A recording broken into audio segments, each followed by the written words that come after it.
Translation is the synthesis of a protein from an mRNA template. This process involves several key molecules, including mRNA, the small and large subunits of the ribosome, tRNA, and finally, the release factor.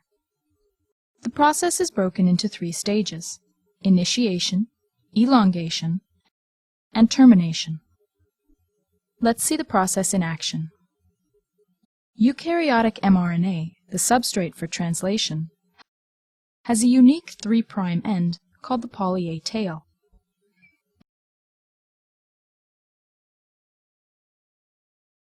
mRNA also contains codons that will encode for specific amino acids. A methylated cap is found at the 5' end. Translation initiation begins when the small subunit of the ribosome attaches to the cap and moves to the translation initiation site. tRNA is another key molecule. It contains an anticodon that is complementary to the mRNA codon to which it binds. The first mRNA codon is typically AUG. Attached to the end of the tRNA is the corresponding amino acid. Methionine corresponds to the AUG codon.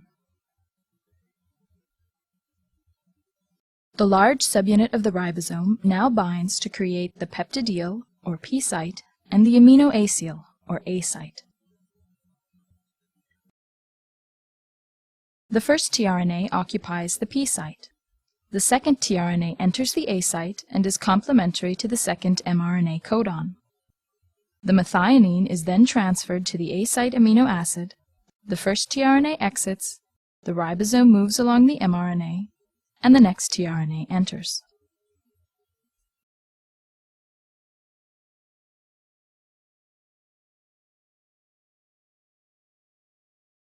These are the basic steps of elongation.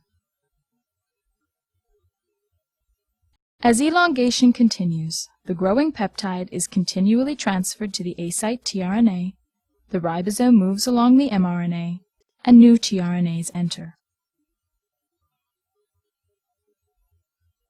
When a stop codon is encountered in the A site, a release factor enters the A site and translation is terminated. When termination is reached, the ribosome dissociates and the newly formed protein is released.